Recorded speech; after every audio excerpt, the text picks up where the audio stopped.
The world of business is more complex than ever. The world of human resources and compensation is also getting more complex. Welcome to the HR Data Labs podcast, your direct source for the latest trends from experts inside and outside the world of human resources. Listen as we explore the impact that compensation strategy, data, and people analytics can have on your organization. This podcast is sponsored by Salary.com, your source for data, technology, and consulting for compensation and beyond. Now, here are your hosts, David Turetsky and Dwight Brown. Hello and welcome to the HR Data Labs podcast. I'm your host, David Turetsky, and we have a fun one for you today. We have our friend, Desiree Goldey. Desiree, how are you?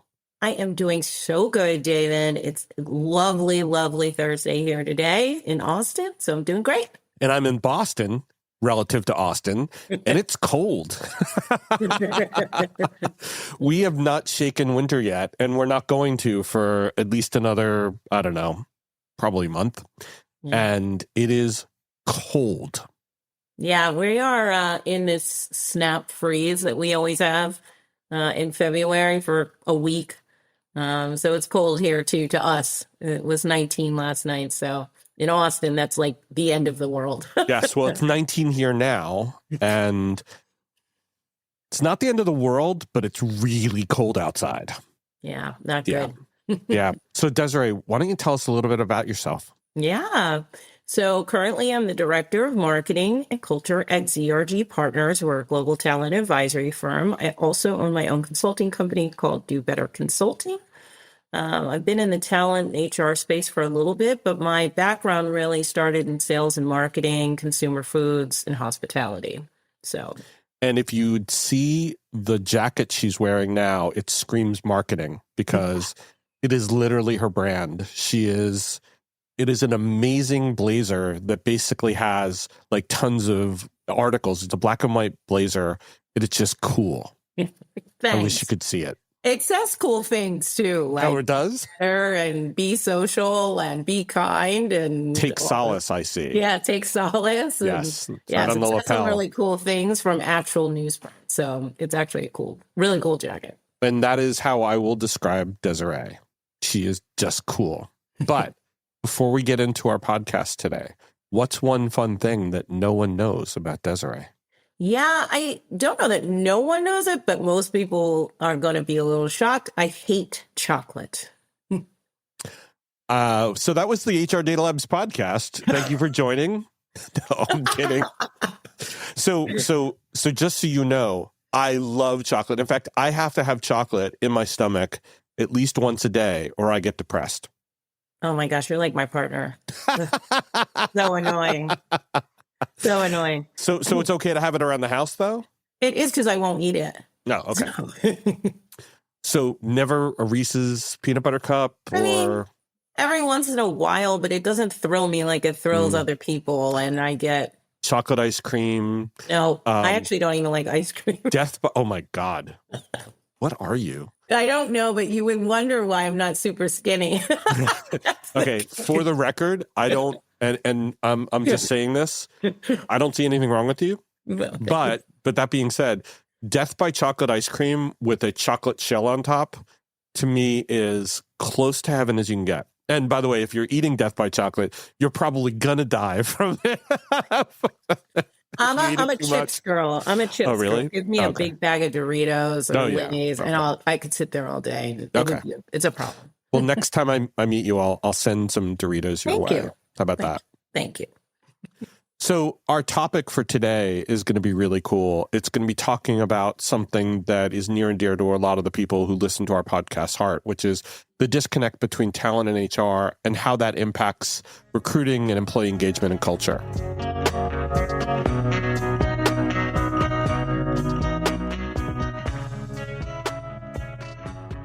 Desiree, what is that disconnect between talent and HR, and how can you tell? What are the signs? The Use Case podcast is where technology vendors get to talk about themselves. And it's a wonderful place for vendors, investors, and practitioners to listen to the story of the solution, the features, the benefits, the attributes, etc. And we get to know the CEO or founder during the call, and we also get to know the tech. So subscribe to the Use Case Podcast.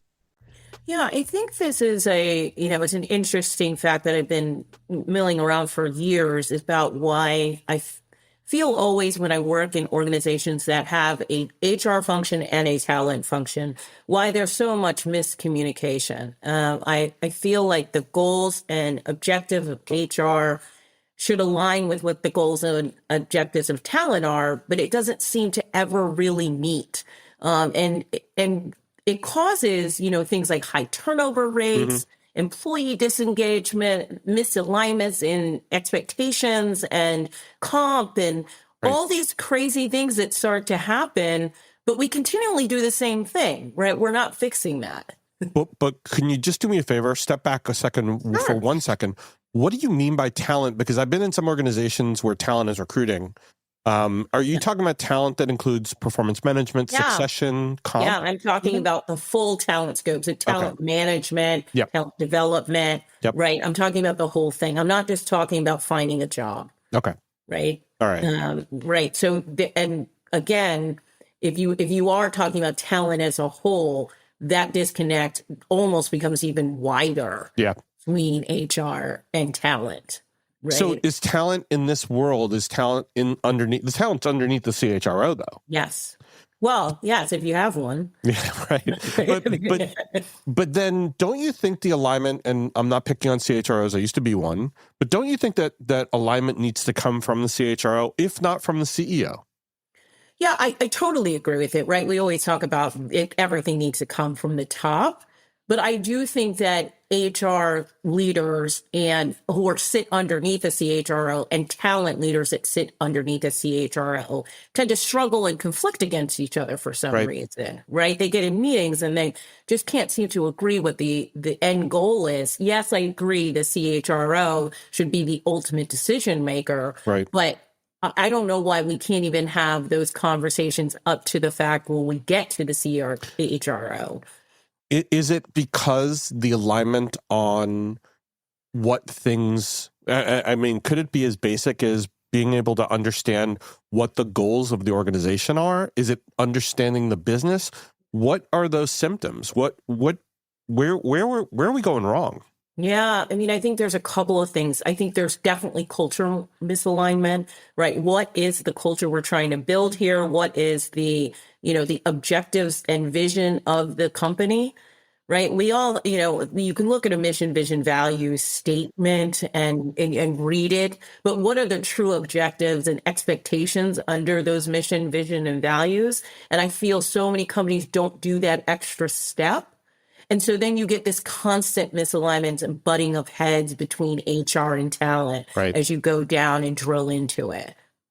I hope that makes sense. Oh, it totally makes sense. And I think it's, I don't want to say lazy, but I think a lot of times we put up that mission, vision, values on our website. We point to it a lot and we say, well, that's what our goal is.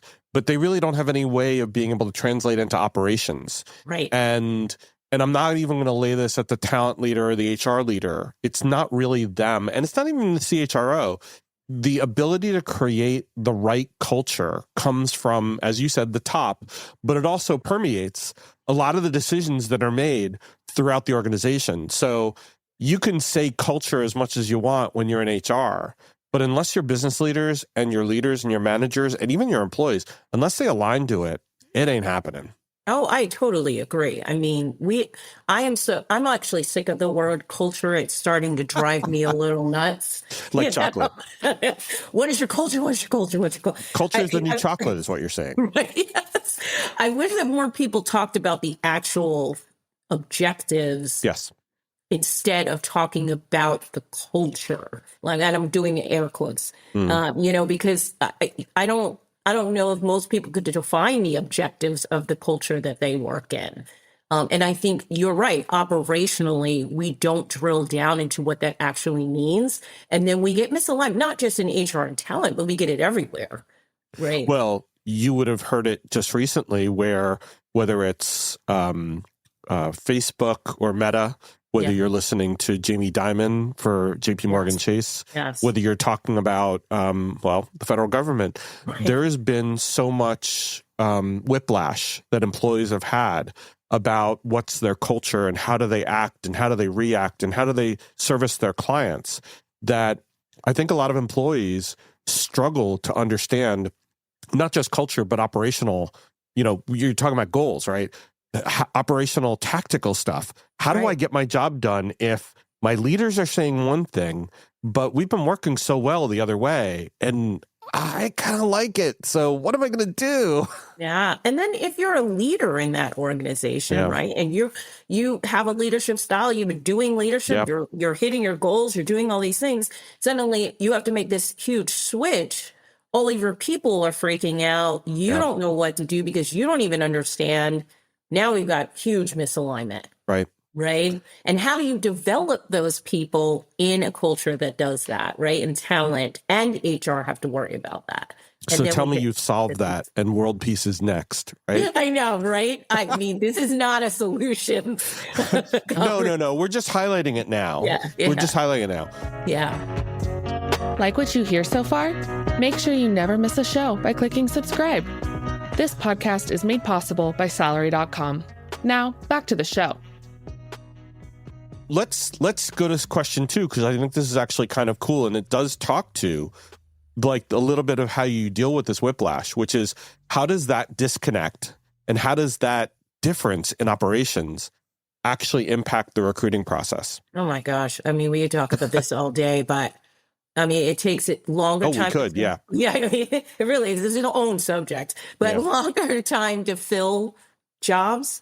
Candidate experience is horrifying. I went through this whole thing with a candidate recently, and at the end, towards offer, we went from remote to you are 5 days in the office. Can you imagine? No. Going through six interviews, and now all of a sudden they're like, hey, you wanted remote, but we're going to send you right back to the office. Well, let me ask you a question about that, Desiree, because that's actually very interesting. What has to happen within that conversation to resell that person? Now that you've changed the game on them, you've literally changed the content of their job, you've changed their role. Now they have to think about, childcare, they have to think about, commuting, they have to think about a lot of things, or wardrobe. They have to think about a lot of things that they didn't have to consider before. Yeah. Where do you go? Where do you start? Yeah, I mean, in this particular example, I mean, we had to resell the position from scratch. And then you have to sell all the other things that go into the role, growth opportunity, all of those things that you probably maybe highlighted a little bit, but now you have to dig in real deep and prove to that candidate that this is their career path. And sometimes, and in this case, it didn't work, by the way. Yeah, so I mean, you're right. We're probably going to dig into this more than we should, but this again, I'll use the word whiplash. This change in direction, this misalignment that occurs. How does that change the way the recruiter would actually have to go about these things if they knew about it from the start? I mean, obviously, it's easier to sell someone when you're not changing mid-game. You're changing the story mid-game, but it's literally about the brand. There's a lot of change about the brand, especially if it's been very public, like Meta or JP Morgan Chase, where, there have been missteps. Oh, yeah, absolutely. I mean, recruiters are salespeople in the end, too, and I think that they're quick on their feet and can adapt to things fairly quickly, and they can sell the dream, even if it isn't the dream. Not anymore, maybe. Yeah. But as talent leaders, and we shouldn't be putting them, or CHROs, we shouldn't be putting them in that position, but it's happening every day.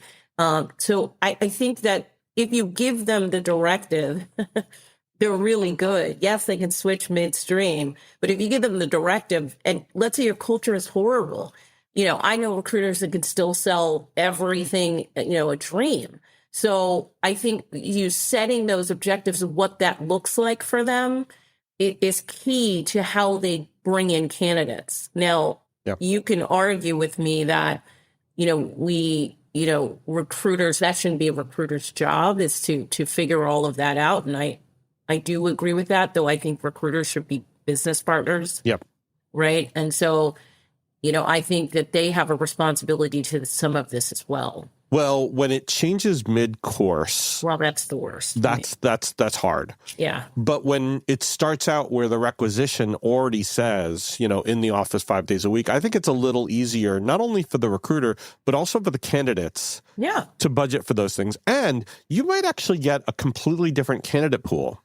Oh, absolutely. Who either lives near the office or who doesn't mind being in the office 5 days a week or who enjoys it. I mean, obviously, there are people who, love hybrid, they love remote, but there are people who love being in the office 5 days a week. Yeah, they do. Yeah. They do. And I think job descriptions for me are everything. Laying out as much as you can in a job description is key. And switching, especially remote, hybrid, in office, to me is one, and comp, right? Those are the next thing. But remote, in office, and hybrid are one of the keys to a good job description right now, because there are people that have so many expenses, and this job market is crazy, this economy is crazy, and they have to figure that into what they're even asking for, or whether the comp meets their needs. So it gets a little crazy when we start to talk about some of these things. Let me kind of go back to, though, one of the things that's a little bit more important for the impact on the recruiting process, which is now there's a lot of supply out there. Let's call the demand side the recruiter side and the supply side the people side. Sure. There are a lot of people who are going to be on the street. We already know the federal government is going to be cutting like crazy. We know a lot of organizations are basically saying, I'm going to cut 10% here or 5% there or wherever. Some of which came from even COVID days of they hired up a lot of people. Yeah.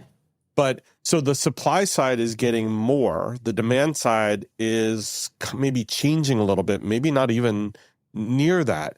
So does this create a little bit more of a buyer's market for the recruiter to be able to be a little bit more picky? Yeah. I mean, whenever we get into this market where there's so much supply, we get pickier and pickier and pickier, and then hiring managers get pickier and pickier. And it's not so, and I don't think, and I'm going to say this, and probably people will disagree, I don't even think it's the recruiter. I think it's the hiring manager, right? The hiring manager knows there's a lot of supply out there. There's tons of applications coming in, and they can be more picky. And that, when you see these influx of like 1,000 people applied on LinkedIn, which by the way is not a true number, but 1,000 people applied in 60 minutes, it makes a recruiter that much more able to be pickier. And that causes what I see as a problem for organizations who are looking for the right fit for growth. I don't know if I'm making No, you're making total sense. Yeah. But my problem is, I'm going to say this again, and people are probably tired of me. They're probably tired of hearing me say this. Is the AI standing in the way of that recruiter getting the best candidate when they've got so many? You talked about 1,000. You said, no, it's not real. But let's just say it is real. Yeah, sure. There are 1,000 people who've already applied. Probably 10,000 more who would have applied, but they saw 1,000 and said, I have no chance. I'm not going to apply. The AI is scrubbing through it and saying, no, no, no, no, no, no, yes. No, no, no, no, no, no, no, no, no, no, yes. No, no, no, no, no, no, no, no, no. Sorry, that's a lot of no's. But do you see what I'm saying? I mean, does that make the job of the recruiter easier or more difficult? I mean, if you would ask me, it makes it easier, but it also makes me potentially miss out on some really awesome candidates. How would you, as a recruiter, deal with 1,000 applications, 1,000 resumes, 2,000 coming your way if you didn't have the AI in the way? You didn't have an automatic screening tool, or even a screener that each person took like an assessment, a 5-question assessment, and the people who got the 5 highest scores or everybody got a perfect score comes your way. How do you deal with all that these days? It is a nightmare, right? Even if we put the best scrubbing tools, we're still getting huge influxes of candidates just because of the way the market is right now. And as a recruiter, let's say you're holding 15 roles, 20 roles, You don't have time. So your assessment of people's resumes is in a second. I mean, if you've been doing this long enough, like I have, you can do that, but it still takes a ton of time. And I as a person am responsible for going through every single one of those resumes to me, right? And it's exhausting and it's mind blowing, and you don't want to miss anything. And there will be misses, right? Yeah. And it's unfortunate, but it's the way the world we live in right now. And so you're spending, less than 30 seconds on a resume. So a lot of Red Bull. Yes. I mean, recruiters, I think that's the way we live anyway. Yeah. Right. Well, but the other problem is, I tell people this all the time on LinkedIn, and this goes kind of off subject, and I'll talk to, job seekers a little bit here, but when I see these really unclean resumes that are all junked up, I don't have time to assess those the way I have that's super clean. And, that for me, if you think about the 2000 scenario, if you're sitting as a person who has to go through 2000 resumes, the unclean ones kind of gets, because I don't have time to decipher.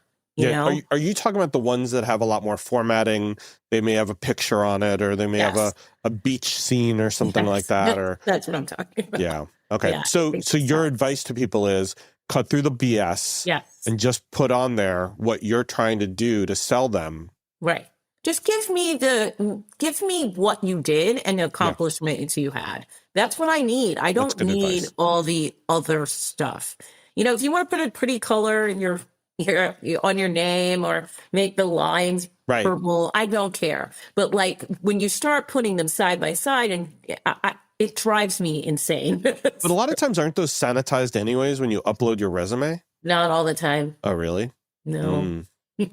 Sometimes you get them and you're like, what? And also when they're unclean like that, sometimes they come in the system and it jumbles everything up. So then you have to figure out where things go. If I have less than 30 seconds to decipher whether you're the fit for the role, guess what? So I got to date myself here. 1989. The advice that I had from, I guess it was my career counselor at Penn State or whatever, was it's got to be on yellow paper. It's got to be in, typed single space, center your name, center your address, center your phone number, and then everything's got to be left justified. Don't be fancy. Just put everything down. And it had to be on that white paper. You had to fold it with the cover letter. I remember those days. I graduated in 96 from college, and I remember those days as well. And it was very, very still. Put it on some real quality paper, do the whole cover letter and thing. Exactly. And those are the days. And that goes back to the cover letter thing too, right? People, recruiters do read them. I am not one of them. I honestly do not, unless we specifically ask for one or the hiring manager wants to look at one, or you have some kind of situation in your resume that needs explaining that is not explained by the resume. I'm not reading your cover letter because I just don't have time. That's great advice, because for all those people out there that spend so much time and I've had so many conversations about, David, what do I put in a cover letter? And I answer, to be honest with you, I don't know why you're writing one. Right.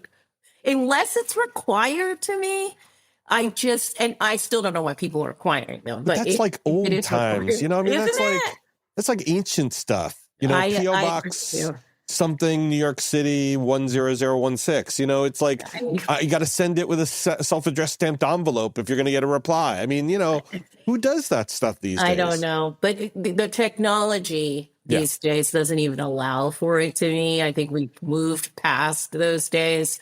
With really complex ATSs and AI in the mix now, I think, the cover letter should be shot and dead somewhere in a field. So sorry, cover letter, you have an expiration date now. Yes, I'm sorry. Desiree says so. What? Desiree says so. Desiree says gone. Desiree killed the cover letter. It went the way of chocolate. Yes, it went the way of chocolate. Hey, are you listening to this and thinking to yourself, man, I wish I could talk to David about this? Well, you're in luck. We have a special offer for listeners of the HR Data Labs podcast. A free half-hour call with me about any of the topics we cover on the podcast or whatever is on your mind. Go to salary.com/HRDL consulting to schedule your free 30-minute call today. So Desiree, let's go to the next question, which is actually kind of gets back to one of the things that I really wanted to find out on this podcast, which was how does that disconnect affect employee engagement and company culture? Yeah, I mean, this one's a great one. I think when you have this disconnect between the messaging from HR and from talent, you lose productivity, you lose engagement in the actual culture, like events that maybe HR is planning, right? You see a drop in those. You get turnover, you get, less productivity, right? I mean, it's shown that, bad cultures decrease people's level to produce for an organization. It's just the truth. Do you think that some of it's planned? Do you think that Jeff Bezos or Zuckerberg or Jamie Dimon, I know I've used them several times in this podcast. They're good to use. Yeah, but do you think those are good examples of where that command and control kind of culture coming back into a situation where these companies grew basically as now for the last 4.5 years, maybe 5 years, on the backs of remote work? Now you're slamming on the brakes and saying, we're making a left turn here. Do you think that that's going to impact how people feel about, I mean, obviously it's going to change how people feel about their work there, but do you think that that was intentional by those leaders? Yeah, absolutely. Yes. I mean, that's the short answer of it. But the longer answer is, what a way to cut people without having to cut people. Right? Let's just say you have to come back to the office. You have kids. You have all these things going on. Maybe you're a one-parent household. Maybe you're even a two-parent household. Now we're asking you to do all these other things, pick up kids, it becomes a nightmare. And if you remember the Meta Facebook days and Amazon days where it was the coolest place to work, right? Yep. Mm-hmm. You went there because they had, all these cool things and you were so excited to work there. Now you're creating a culture of where it's not so cool to work there. You're in the office and you're stuck in there. And yeah, I would want to leave. And if I have the echelon on my resume, right? If people look at that as the echelon of work, I have the ability to leave because I do have a Meta or especially in engineering or Amazon on my resume, and I have the ability to leave, I would leave. Well, but let me turn it a little bit now to the government, and where you're going to get a lot of people leaving there now. A lot of people are forced to leave. A lot of people were requested to leave. A lot of people basically said, I don't want to be in this. This is kind of nuts right now. What are they going to do? Because there are a lot of people, they have jobs like the Forest Service and FAA and NLRB. They can't go just anywhere. What are they going to do? It's going to be super tough. I was just talking to my partner about this last night. What if I was a forest ranger? Yeah. Right. Where am I going? I mean, and I'm not saying I don't have other skills. Maybe I went to school for something, but that amount of people in those skill sets, they're not going to equal out. Right. And especially maybe in my hometown. Yeah. Right. So then there may be a relo or something that needs to happen. It becomes a nightmare. I said when this all started happening, I said, this is the biggest nightmare situation I can imagine for the job market right now. Absolutely. I also want to step back and say, because I totally agree with everything you just said, look at the people who are left. And you talked about employee engagement and culture. Yeah. They've been demonized. The government employees have been demonized as wasters, as time wasters, as money wasters. They've been demonized as being unnecessary.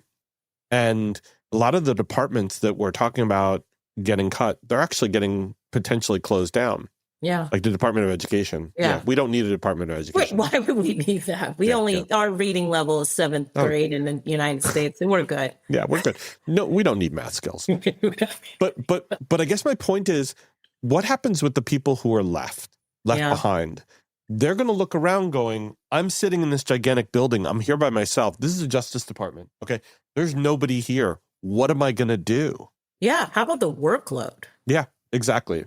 Can you imagine the mental toll it would be to be one of like 5 people left in like the Department of Education or something? And by the way, that could actually happen because a lot of people volunteered to leave with the buyout they were given.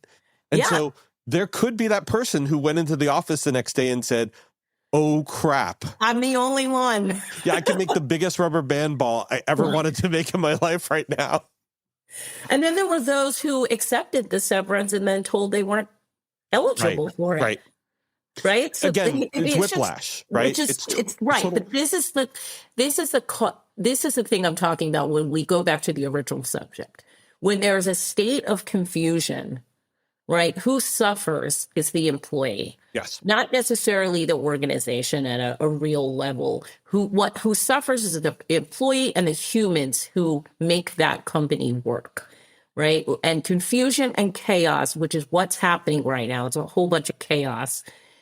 And it's deliberate chaos is, I think we lose out on the human part of HR and talent. Right. Because now we're just in this mess. And everybody's just trying to survive at this point. When Meta came out and said they were firing all their low performers, well, that wasn't even true. Right. Now, but these people now are labeled low performers going into the job market. Well, that's a human being at the other side of the screen, at the other side of that resignation. And we've just completely wiped clean the empathy of HR, talent, anything like that. And if it's not put back in a responsible way, fairly quickly, we're in trouble. And I will say we're only 30 days in, 30-something days into this nonsense or something. Yeah, maybe a little actually longer. Exactly 30 days in. Okay, 30 days in to this nonsense. It only gets worse. It doesn't get better. Well, and there were so many fears last year and the year before about a recession. Yeah. And there were fears about inflation. And we're starting to see some prices rise, especially because of egg shortages with the avian flu and other things. Those are not blamed on the government. They are what they are. They are what they are. And what's even more fascinating is eggs are the basis of so much food that if egg prices go up, everything is going to go up in food, even milk. And people are like, well, what's the relationship of milk and eggs? Yeah, just you wait. It's going to happen. Right. Well, it influences everything. It does. Yeah. Yeah. And so we're at the start right now of what could be a recessionary time. Again, I'm not blaming, and this is not politics at all. This is a recessionary time where you're going to have a lot of people out of work. You're going to have unemployment start rising. You're going to have inflation start rising. It's going to start to be almost a nightmare scenario. And we're going to look around and we're going to say, oh, crap, what are we going to do about it? And we're going to look to the government. And what's the government going to say? There's probably not going to be much of a government left. Well, but that's exactly it. The people who used to be in the Department of Labor or the Bureau of Economic Affairs or wherever, they're not there. Right. And so it's going to be a situation. Actually, I heard a report yesterday that said that there's actually a bill tinkering around that will lower Social Security payments. What? Well, okay, so yeah, I mean, it gets worse. So there's a lot that's going to happen that is shaking the psyche of Americans. It's shaking the psyche of the world, and recruiters who are trying to hire good people, they're going to have a large workload ahead of them, but they're also going to have to look at their leaders and say, hey, keep the wheels on. Right. Don't go nuts on me yet. Don't change things midstream for me. Let's be stable and see if we can withstand this. Yeah, absolutely. I mean, and again, this goes back to recruiters being a business partner type of deal. Yep. Right. We need to use our voices in the rooms because this is going to be a time where it's going to feel oppressive and it's going to feel like we are just in a turmoil and tornado. And I encourage those talent leaders and, HR leaders to be thinking 3 steps ahead of where we're at right now, because you may not see the fallout today, but in 3 months, this looks like a entire chaotic situation for recruiters, right? You have to think about your workload. You have to think about their workload. You have to think about the amount of applications coming in. You have to think about their own well-being, their mental health, Right. And that's going to be a struggle for a lot of people. And I encourage people to really get into some self-care if you're a recruiter Absolutely. or HR right now. Well, I think you said it quite well, which is talent leaders and HR leaders have to be the appropriate business partners and raise these flags. Yeah. So that when they're sitting at the table and they're having the conversation with the business leader, I like where you're going with that. They need to make sure that that is front and center on their minds about the whiplash and about making sure culture stays constant, or at least tries to. Right. Because, I've never been a CEO, but if I was a CEO, it's probably not first on my mind to think about these things, but it should be in the first of the minds of HR and talent. Absolutely. Right. And they should come together to do that, not be disconnected in their voice to voice those opinions. And I think that sometimes it's a struggle for those two to connect on that, but we need to do it right now. If there ever was a time, it's right now. Right. It's right now. Desiree, I think that's the mic drop moment that you just said. And I think it was brilliantly said. And I can't add anything to it. So I think we're going to call it right there. I think that is the moment where I say, wow, this was a really cool 35 minutes that we've spent together.